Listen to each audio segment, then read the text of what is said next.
Ladies and gentlemen, boys and girls, welcome to the Prince and Me podcast, and, interview edition. Today's episode, as you've seen it announced last night, he is a prodigy. He is love muscle, beat boy, and he is fucking meaty. Ladies and gentlemen, he is one half of the Young Stallions and 1/3 of Two in the Pink. the official. Ladies and gentlemen, Oh my god, it's me, Mike Gagne. It's Mike Gagne! Mike Gagne, yeah! Look at that boy! Oh my god, I love that. Mike Gagne, how are you today? I'm actually pretty terrible today. Terrible today? Aw. Why? Because you got detention? I almost smacked a lady today. Almost smacked one of my friends. Yeah, almost, gave her a spine buster, like from last night. That's Okay. upsetting. That is upsetting. But So I guess we're all just having a pretty shit. I don't know if you are. I I had a pretty good day, honestly. and then it got worse when he showed up. Yeah, I know. Well, hold on. My day was worse because I was in school, but my day's gotten better because I'm home. Okay. Okay. My day's gonna get better after this podcast. I'm gonna get high. That's awesome. After this, So let's get to the first question of the day. the first question is going to We're go just gonna to take turns. yeah, no, you're gonna go. Wait, 1, 2, 3, There's 10 of them, so we'll take 4, turns. 5. It's my first. Yep, I'm first. So, Mike Gagne, what was the first wrestling match you watched Ever. Ever.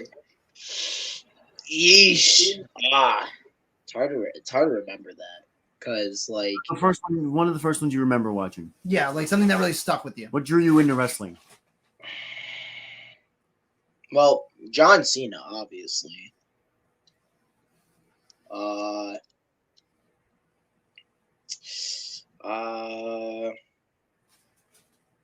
It's definitely a John Cena match, that's for sure. I'll probably have to go with John Cena versus CM Punk. Obvious answer. The Money in the Bank one. Yeah. I mean, I remember that one, but I've watched wrestling way longer than that, so it's like not way longer, but But that's like the first one you remember watching. Like that's the first storyline that actually like spoke to you. Yeah. Well, yeah. I mean, what was your initial react? Like, this is a side question. Did you watch the Pipe Bomb live? No, or I might have, and I just don't remember. Right. I actually didn't really I've heard about Pipe Bomb, but I actually didn't watch it back until I'm gonna be honest. It's gonna sound a little cuckoo, but I want to say when COVID first hit, or it was either that or kind of I started watching more CM Punk stuff right when he was getting ready to come back to wrestling again. So I was kind of catching up on some of that to know okay, this is what everyone's gonna keep bringing up is stuff about the Pipe Bomb, how I walked out of Cleveland or whatever. It's just I started catching back up with it. Cause there was times where I was on and off, not where it's a long periods of time. It was almost just I was just not watching, kind of like how I am right now. Right. I kind of just don't watch the weekly episodes. I can't catch up with them. I just kind of stuck to watching pay-per-views because when I was a little kid, when SmackDown was on Tuesdays and obviously Raw was still on Mondays, I couldn't watch it because I had to go to bed way early. But now since I'm about to graduate, hopefully, I can just say fuck it and just stay up late and watch it. But I usually just watch highlights or I watch certain clips that intrigue me or that I wanted to watch. For instance, I stayed up around 11:30 on Monday and watched Punk versus Cody's promo because I saw a clip and it was about how Punk said he was the more American dream than his dad was, and I'm like, oh, that's a bummer. Yeah. Bummer. I watched that live and it was one of those things where it was the first promo in a while to make me actually stand up off my feet and be like, oh my God, he did not just say that. And then Cody's retort, oh my God, I cannot sit. I cannot, it got my heart pumping. So definitely watching the product gives you a lot of passion for it. And I gotta say probably around the John Cena era is when I started too, so I can relate to that. Yeah. All right, so this one was kind of interesting, so I'm going to edit it a tad bit. Okay. What, not wrestler, because you kind of just answered like CM Punk and John Cena. What moment, like watching wrestling, made you decide this is what you want to do with your life when you get older? Well, I'm gonna say it's not Cena or Punk that got me into wrestling. That's what got me to watch wrestling. But some like people that made me want to be involved into doing this was Ambrose. Well, pretty much the whole Shield thing. 'Cause I thought it was pretty cool. I kind of like at first I had random thoughts about it throughout, and then when COVID first hit, like when Moxley basically took over AEW like it was nothing, I just knew it was like, okay, that's what I want to do. And obviously it was Moxley because Moxley I'm a big fan of. And there's a few other people, but the main guy is Moxley, and a little bit of Punk too. Because like, the reason why is because of Moxley's wrestling abilities, and like some of his mic work, and then like Punk, it's mainly the mic work. Like I don't really, I don't really care for his wrestling. I mean, he's good when he wants to be, but when he's miserable in a workplace AEW, he doesn't really do very well. He does a little sloppy, but like his mic work is what always is on top, helps me get interesting. Because then if they get you intrigued with the promos, you're not going to care how the match. Well, some people do, some people don't. I'm more of about the promos kind of guy because I like promos because that's what helps build up a rivalry, of course. So I would say it's more of the promos is what got me into wrestling because like all like the good like the good guys like Dolph Ziggler, Moxley when he was a good guy at the time, and then like Punk when he wants to be a rebel or whatever. They showed me like you can have the crowd's attention like it's nothing. You can have them in the palm of your hands. Even when you're just talking to one person, the crowd thinks they're involved too. Like, so it's just like the art. It's like the art of making it feel more realistic and the art of actually getting lost in the moment. That was like, especially with John Moxley's promo specifically, getting lost in that moment of like feeling like he's just genuinely saying he's gonna beat the shit out of you, or CM Punk with genuine. You got a sense of like genuineness from their promos and throughout their wrestling, which probably attracted you to it. Right. Good shit. Next question. As a wrestler yourself, who are some dream opponents that you have? Well, let's see here. I have people that probably won't be around by the time I can make it far enough to say, okay, let me definitely try and get a match with these guys or whatever. But there's some people I can probably I can have it's going to be a difficult journey to get to, but I'd say hopefully I can get to face Moxley. I get to face Nick Wayne. I get to face who else? I'd say also Jacob Fatu, which that would be pretty cool. That'd be fucking meaty. Yeah, that would be awesome. That'd be very meaty. Yeah. There's other people too, but it's just like some of those people are like some guys I would want to face because like I've seen some of their movesets, mainly Jacob Fatu, and it's just like it interests me. Like, and I'm thinking in my head, like, man, if someone watched me face these guys, like the moves would look so good, like people would think I actually legit got hurt. Like, right. It would just be funny to just see me get thrown around like a rag doll, and I'd be perfectly fine with it because I at least brag and say, "Oh, I faced this guy. Fuck you. I don't give a fuck." Speaking of throwing people around in meaty matches, who are some of if you had to pick a top 5 meaty men in pro wrestling, who are you picking? Like, are you talking about it, like in general, like in the whole wrestling pro wrestling history? Your top 5 meaty men. All right. You can't include yourself. And also, it does not have to be in any order. It can just be 5. Yeah, just okay. The 5. That makes it a lot easier. I'd say one guy I'll put in there is Big Papa Pump, Scott Big Steiner. Papa Pump. That motherfucker go crazy. Fat. He's fat. Fat son of a bitch. I'm gonna make a bleed. Calm down, Scott. Oh my god. 3 other people I could say. Obviously, like it's just more of how their strikes are. Well, how hard they hit. I'd say is fucking obviously what makes them meaty. I'd say fucking Gunther, McIntyre, and Sheamus. Pretty meaty. Mainly Gunther and Sheamus. McIntyre's a little. It's like an honorable mention, I'd say. Right. Gunther, yeah. Yeah, Gunther. It's funny. You can imagine Gunther gonna fuck your life up, yo. He lost so much weight, but still he looks He's big still as meaty. fuck. Like it scares me how athletic he fucking looks. And then I'd say like another guy I'd probably say would be like who else? There's a lot. There's many people that are fucking meaty. I'll say also Braun Strowman too, because he's a fucking, especially back in like before like COVID and like kind of like the first year or two of COVID, he was fucking meaty and shit like that. So it was kind of fucking. He would fuck you up. Under fucking utilized, I gotta say. Like in 2017 too, in that feud with Brock, he was like hot then. He probably should have won the belt there. I'd say yes, but I also want to say no.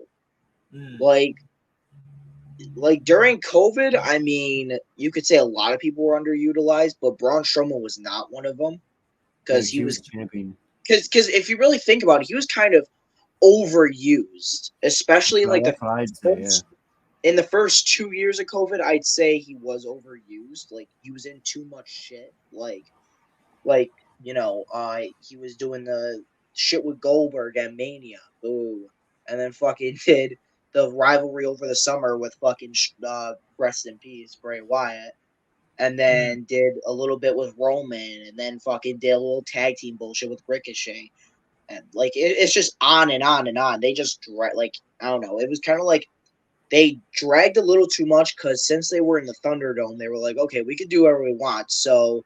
Because no fans are gonna like boo shit or whatever. Like they can like add in these like sound effects or whatever, so they could be like, oh well, we'll put Braun Strowman in this, we'll put him in that, we'll put him in everything. And it was kind of the same way too with McIntyre as well. A little like after the first world title reign, because then they did a little bit of hot potato back and forth with him and Randy, and then he was doing a little bit with Bobby. Like so, like they kind of overused McIntyre, but I do like what's been going on since he's like. Since Clash of the Castle of, what was it, 2020? Yeah, 2022. I think, 2022 and recent, he's not been overused, I'd say, in my opinion.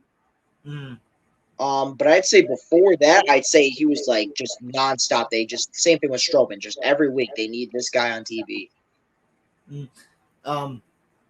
Just a side tangent. One of my favorite things about the pandemic era, like not a lot of people watched it, but the main reason I watched it was for Drew McIntyre and his promos. Like that was a good highlight of that. Like it made it feel with the pandemic and when they were forced to be quiet, it was pretty good when Drew was talking.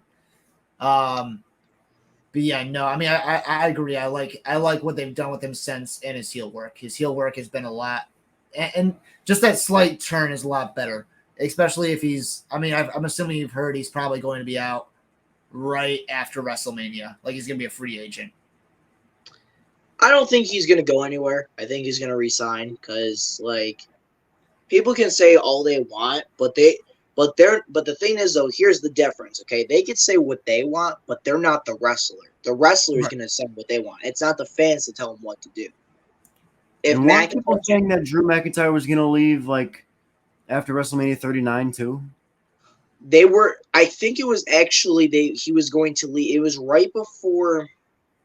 Because I remember he was gone for a while, and then he returned for the SummerSlam match. What was he? Yeah, he was. Yeah, it was during that time. He was gonna leave, and then like I guess he was like I don't fucking know. It was something going on. Like he had a little bit. I think he had a little small injury, and then after that, he just didn't want to be there anymore. And then like I think it's just because he felt like he was being underutilized, even though that's a complete fucking opposite. Yeah. I mean, I can see where he's coming from though, because like, let's be honest though, like the only reason he's acting like that is now he's. I don't want to say it like this, but I'm going to have to. Is his ego like? Because after winning the world title once or twice, you're gonna be hungry to do more stuff, to be used more, because then like you could say like he was used too much with the world title scene, and then you would think like he thinks, okay, I'm going to be used more when we get back because the fans are going to want to see me like take over again, but except do it right when there's no COVID, nothing going on. And since that kind of was a little of a rocky road, he got a little mad about it, I would say. I'm not Right. going to, that could be one of the reasons why. But yeah, it's just, the fans can say what they want, but it's not going to be like, that doesn't mean, okay, that's what the wrestler's going to do. Mainly dirt sheets. Like, come on. The fans can say whatever they want. Sometimes they can be correct, but majority of the time it's just full of shit. Like, last year everyone said Rock was going to face Roman. That didn't happen. That's what the fans want, but that didn't happen. Well, and everyone thinks that eventually Rock's going to face Roman for the title. That ain't going to happen. It'll be after the title. It'll be long after the title reign is over with. They'll just do it where eventually it's just, obviously it's going to be Roman being questioned as, is he really the tribal chief, or is he putting the family's legacy in jeopardy because of losing this title, blah, blah, blah, this, blah, blah, that. And the Rock's going to come back and be like, don't worry, I'll replace you and take back my old job, or, well, just take over and just run things how it used to be, which is cutting promos that was written on his arm. But let's do the conversation more towards you. Next question. What are your goals for this year? Well, my goal is to fucking be noticed. To everyone know, everyone in Rochester, or even hopefully in New York, know who I am. Even if that means the Northeast, the whole Northeast. Right. Even if that means by being known for my tag team, or even being known by who I am or the person I am. Like, I'm planning on making sure I network with any promotion I can get my hands on. I'm planning on dipping my feet into any place I can go to. And it's anywhere in Rochester, anywhere in Syracuse, Buffalo, and, anywhere else. I'm planning on trying to go everywhere. At least in the New York State, I'd say. Because, I want to take baby steps. But, I have my list of who I want to face. I have, like, a lot of people who I'm trying to, do stuff, work with this year alone.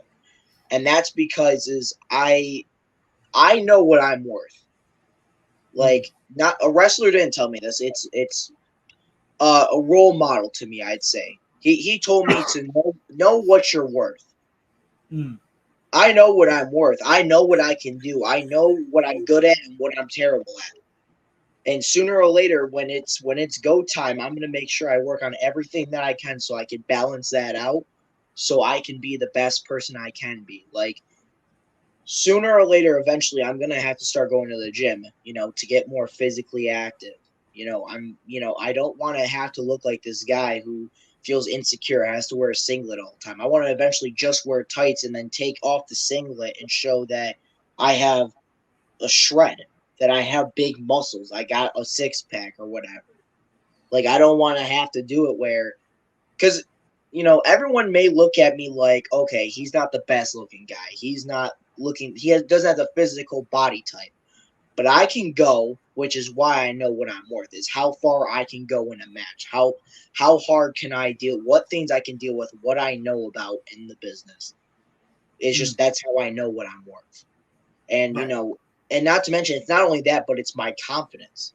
Because my trainer, Caden, our trainer, I'd say, he's also told us multiple times, always bet on yourself. And, recently, since December, I've realized is that, I can start betting on myself. Way before that, I questioned it the whole entire time. I'm like, can I really do this? Can I really survive and, like, be able to know, okay, I can make this work. I can make this happen. I can make this become something. and I can do a lot of things. I can make an impact. And then after December, I realize is that I can make an impact. I will become an impact. I'm going to change everything, and I'm making sure about it. Everyone says the same thing, but I'm a man of my word when I say shit. I'm a man of my word when I tell you I'm gonna pay you back of whatever money I owe you. I'm a man of my word when I say I'm gonna get shit done, and well, I'm gonna get shit done in 2024, and I'm gonna do it every year. I'm gonna make sure I accomplish every goal I set myself because I'm passionate. I have a strong work ethic. I am not here to mess around, and I'm here to do this shit. I'm here to stand on business, as Jay Russo would say in sign language. Right. Well, I feel like you have a nice mindset about it and a nice confidence going into this year. And honestly, we're going to link your Instagram. We're going to link your Instagram to make sure that everyone knows all of your goals for this next year. All of your shit is in the description. All your shit's in the description. And for the people on Spotify, well, watch the one on YouTube, baby. Yeah. Fuck yeah. Watch them on both. So, anyways, next up question I got. What is we just talked about goals for this year.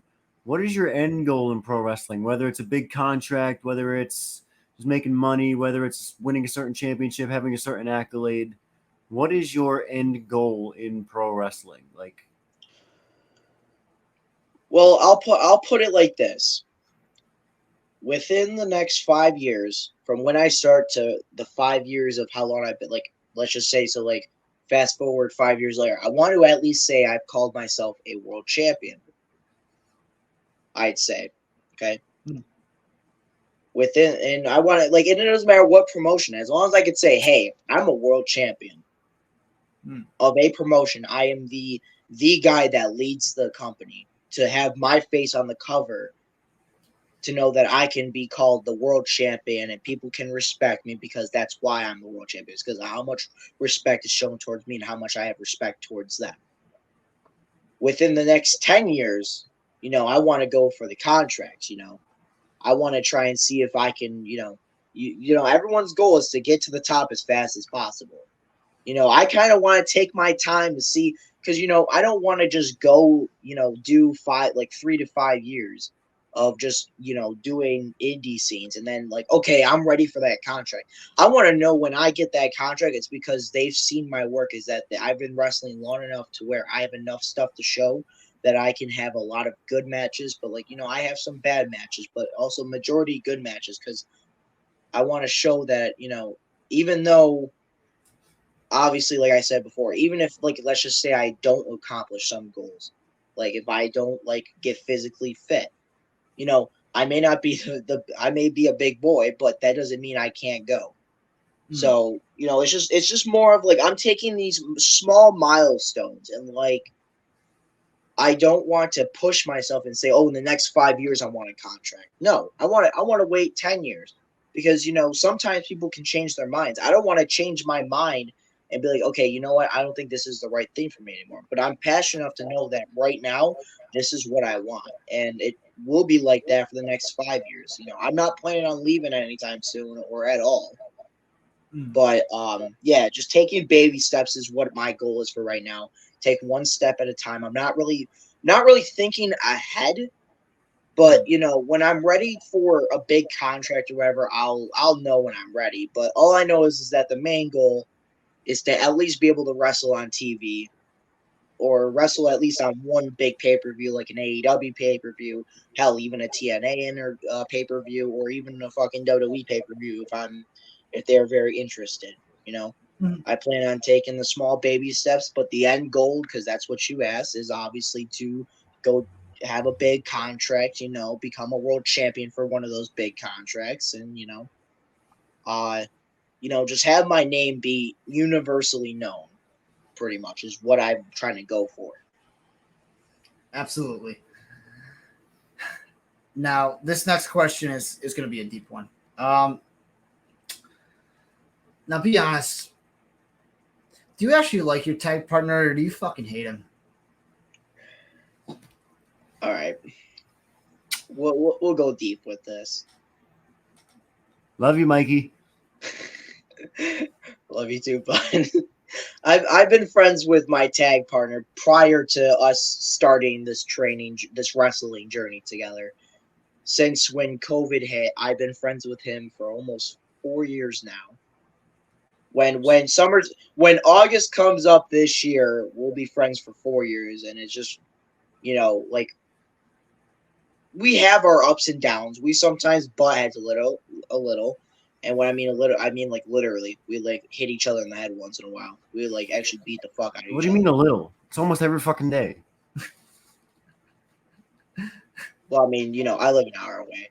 I mean, like we have our times where it's hard to communicate with each other, and like we're still like we still have stuff to work out. Like even though we've been friends for a decent amount of time, it doesn't mean we still have problems. I mean, everyone's gonna have problems. I mean, but I'd say I'm perfectly cool with him, unless if he's got heat with me for no damn reason at Yeah, all. fuck you. No, I'm kidding. Yeah, yeah. I mean, it's the same. Like, it's the same thing. Like, you'll get on my nerves sometimes, but I know I fucking get on your nerves a lot of the time. Oh yeah, you get on my Fucking nerves a lot. all the time. A bit off on true. But that's what's gonna happen when you're in a tag team with somebody and you have to work with them constantly. Like we can't just show up to a show and just be a team. Like there's so much more that needs to go into working as a tag team. Like Well, talk to this yeah, motherfucker every fucking day. Yeah. yeah, because like so recently I've been like trying to like watch every episode of Dark Side of the Ring, and like what you explained was literally in season 2. I don't remember which episode, but it obviously involved the Road Warriors, the journey of the Road Warriors, the final road of the Road Warriors, or whatever it was, or the final run. Sorry, I keep fucking that up. But like they explained in there too. I think it was Paul Ellering. I think that's how you say his last name. Yeah.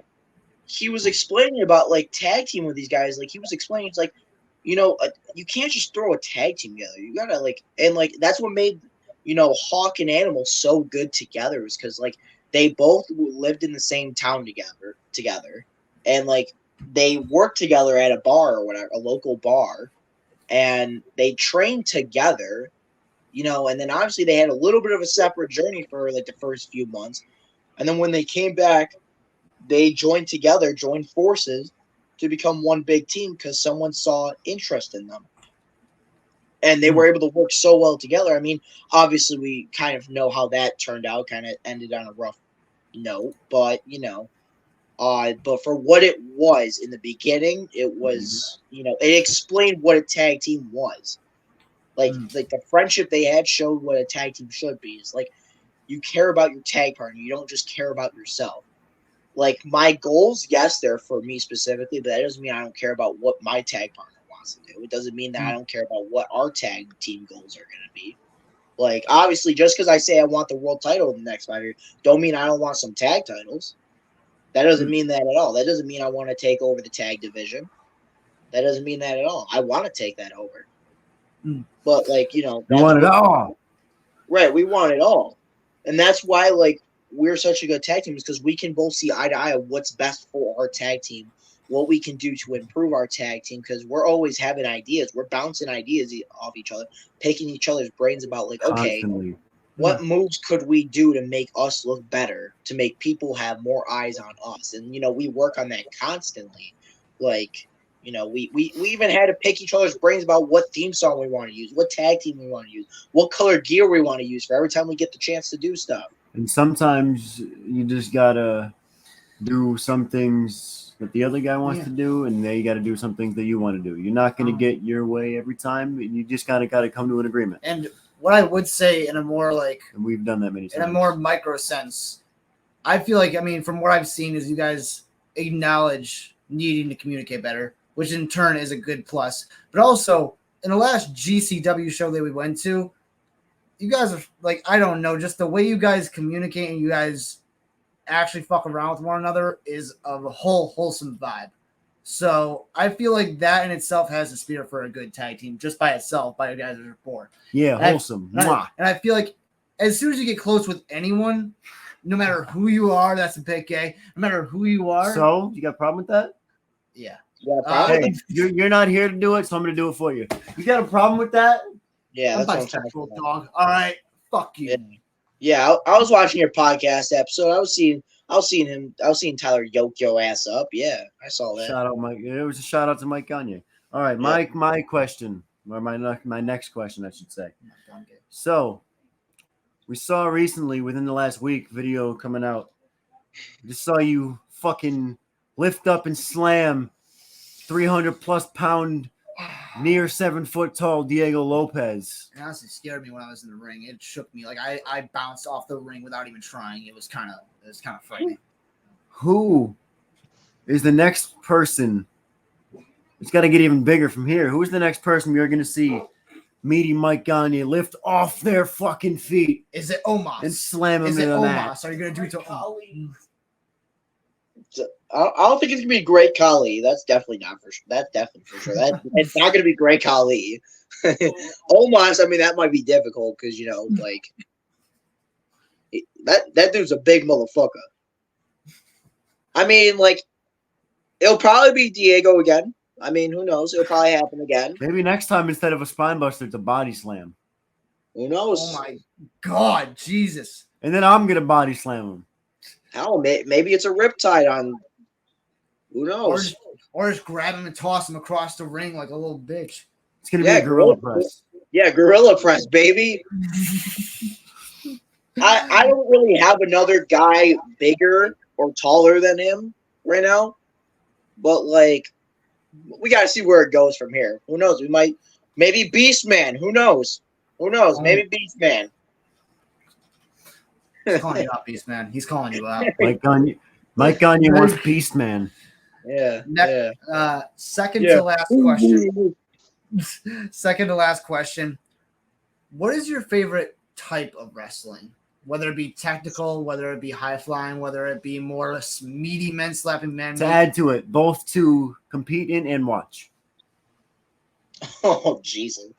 To watch, recently I've been getting into hard hitting. So Strong style. Strong style. To compete in, I mean, I'm fine with whatever. I'm down to do whatever. I don't have a specific favorite because it's just, hey, do what you got to do. Put it in front of me, and then I'll let you know what I want to do. But watching it's been recently a lot about strong style because it's just like, I don't know. It's just the moves look so good, and they take their time. They don't rush into things. It's not move after move after move. Like it is, but they're taking time with it. It's slower. Like it doesn't matter about like who's a bad guy, who's a good guy. It matters how hard you're gonna knock me the fuck out.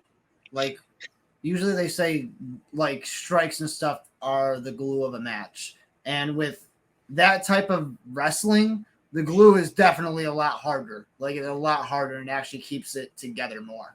So I can see what you mean by that. Yeah. All right, the final question for you today, Mr. Meaty Boo, Mike Gagne. you should have more questions. Boo. No, Boo. okay, we have 2 more questions. Then I'll add one. I got one. Okay. So the first All right. one. You were just talking about hard hitting. When are we getting Meaty Mike Gagne versus Murder Grandpa Minoru Suzuki? Yeah, okay. Come on, give us a date. Yo. Just because I'm me, don't mean that Grandpa Minoru Suzuki won't kick my ass. Come on. I don't know. Like, who knows? Maybe like Edge needs to replay. Oh no, it's past Dynamite. Whoops. Adam Copeland, and the match Yeah, is Adam already over. We're filming this on the night of Suzuki versus Copeland. Yeah, R.I.P. Adam Copeland, by the way. And the final question. You can go stop being a bitch. Love you. It's a valid That's question. the dumbest question I've ever heard. I love you. I love you too, Mike Gagne. We don't love you. You're supposed to keep this professional, and I'm realizing that I might never not come on this podcast again. I'm keeping it very professional because I love you. It's not very professional. This is a very unsafe workplace. I might have to punch a wrestler in front of the owner of that promotion. You know what? Had enough. You know what? I'm gonna give you guys a new rating. You know. Oh, he's giving us a new rating. He's giving us a new rating. What? Come on, Mike GAGNE. Come on, Mike GAGNE. What's going on? You're gonna get canceled. What? I said his name. Hold on, Sharpie's being a little that's complicated. fair. I think you should give him a rating and then give me a rating. No. I think it should be. No, it's gotta be one rating. It's gotta be like a collaborative. We're one unit. I'm not gonna take offense to it because you're here, so clearly. Oh no, ditto. What is that? He is going in. Is he writing? Are you writing an essay? Why I got out of bed. Shut the fuck up. It's like Stan. And he didn't even give us a fucking rating. He just oh, okay. 1.1 out of Mike GAGNE. How could you do this to us? Hold on. Okay. All right. You know what I think about that? What's up? Mikey, my tag team partner. I think that that means you got 0. Can you shut the fuck up, please? 5, and I got 0.05. Shut the fuck up, please. So thank you. We did. It's a 0. It's officially a 0. Okay, well, Shut the fuck up. Ruined it, my bad. So, Mike GAGNE, you're going to thank you for bringing your old meaty self onto this podcast. No, absolutely. Thank you. Shut up. I'm talking. This is an unsafe podcast. I don't feel very I don't feel positive vibes. I feel negative vibes. Here, I'll cheer you up. This will get me a higher rating, and I know it will. Fucking cravat, bitch! Fucking cravat, bitch! The cravat! The cravat! Fuck that! It's 7 stars! 7 stars, yeah! 7 stars. And with that, we're gonna leave you. Thank you for watching. Thank you. Mike GAGNE on the Prince and Me podcast. Maybe in the next one, you'll see me and Mike GAGNE beat the shit out of this bitch. Who knows? Maybe the Prince and Me finally add Mike GAGNE to the cast if they maybe stop bunch of being. You're the official cameraman at GCW. There's gonna be now they're gonna have 2 people beating the shit out of me. Now we can't have that. My bad, dog. Nah, sorry, my bad, dog. As much as so, anyways, I'm gonna get out of here. No, we're not. It's pretty late. Not really. It's not. But, It's like 10:30. What do you mean? It's fucking late. I'm gonna get out of here anyways. Because we have no more questions for you. Of course you don't. We appreciate you coming on. No, you don't. And yeah, that's our outro. And we love you, man. We love you, meaty Mike GAGNE. We love you. No, you don't. I do. I do as well. No, you don't. We do. We don't love this guy. And we can't wait to see you and your success within this next year and you achieve all your goals. Because I know you got it in you, buddy. I believe in you. Here's another. This is what I'll leave everybody with. Here's another goal that you didn't. Hold on. We gotta have a special appearance. Hold on. We gotta we gotta figure this out real quick. Hold on. Oh shit! You know what? He's still alive. Yep.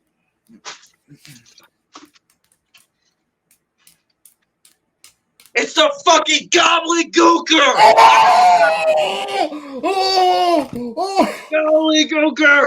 Okay, so anyways, there's one goal for 2024 you left out of. All right, well that's it. He's still here. Oh, Sorry. There's one goal for the 2024 that you left out of it, and this is what I'll leave you with. 2024.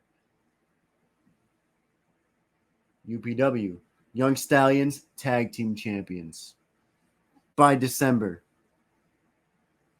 By the time this year is over, Tag Team Champions. That's one goal. That is certainly one goal to make. Or they should bring trios. Don't look at me like that. Come on. What do you think about being tag champions, dog? We were literally talking about this yesterday. All right. Bye, everybody. Bye.